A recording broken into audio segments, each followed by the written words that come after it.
বিসমিল্লাহির রহমানির রহিম। আজ আমরা যাচ্ছি সিলেট জেলার জকিগঞ্জ উপজেলায়।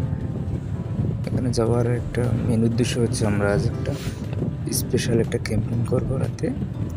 সেটা হচ্ছে এই জকিগঞ্জ এবং করিমগঞ্জের বিখ্যাত একটা পিঠা, সেটার নাম হচ্ছে চুঙ্গাপিঠা। আর সেটাই হচ্ছে সেই জায়গার সবচেয়ে প্রিয়। এটা এখন বর্তমানে সিলেট বিভাগ জুড়ে একটা ঐতিহ্যবাহী পিঠা, কালের বিবর্তনে আজ হারিয়ে যাচ্ছে। চলুন আজ আমরা সেই জায়গায় যাব, দেখি কি হয়।